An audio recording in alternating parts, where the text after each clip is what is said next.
Thank you, Denzel. Hello, fellow faculty members, both worldwide and in Iran. Well, you have beautifully spread the, context. Whether at work or, at home, we are leading and managing people, projects, expectations every day.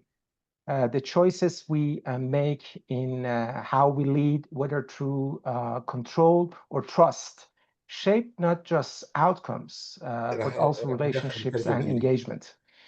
Today, I'd like to share two experiences, one from my professional life and one from my, family life, to illustrate how balancing control and trust is an ongoing journey.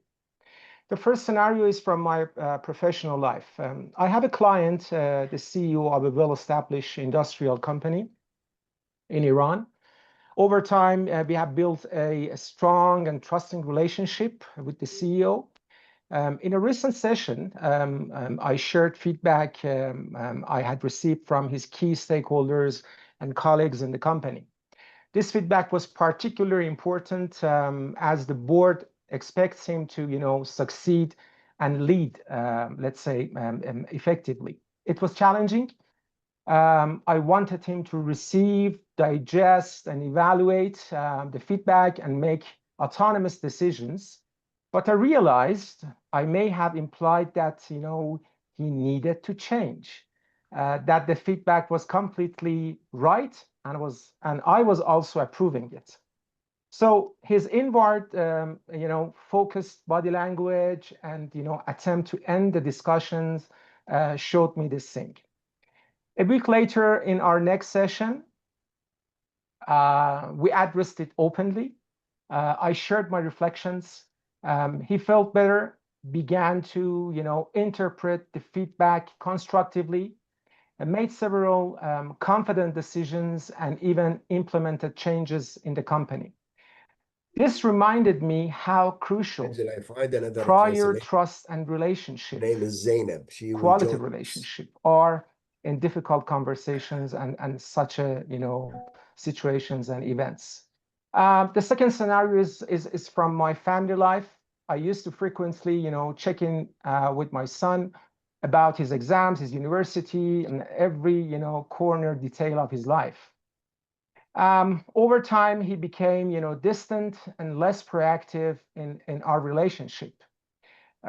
When I consciously stepped back and trusted him, actually, our relationship improved, and he became more responsible, proactive, and even achieved more successes, which was deeply comforting for me.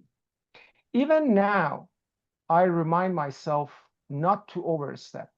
So showing that balancing control and trust is an ongoing mission, let's say. What helps me, maintain this approach, this balance, especially under pressure and challenging times, is remembering that external control may, give quick results, but lasting impact comes from, let's say, strong, positive, and good relationships. Prioritizing relationships and keeping communication open is essential, because external control can easily undermine or destroy and vanish both of them. The main takeaway I want to leave you with is this: focus on relationships and open communication. This is crucial.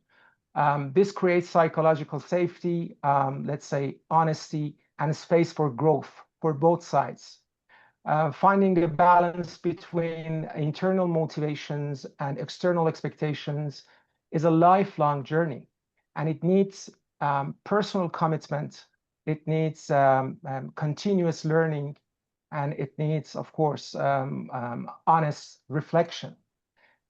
It is about creating an environment that supports autonomy, competence, and relatedness, or in other words, providing a need supporting environment where people feel safe, trusted, and empowered to bring their best selves forward. So to close this, whether you are managing a team, leading a project, or guiding your family, even yourself, remember one thing: the choice you make ripple far beyond tasks and deadlines. Relationships, and trust are the true measures of effective leadership. Thank you for letting me share my reflections today. I look forward to learning from your experiences as well. Thank you so much.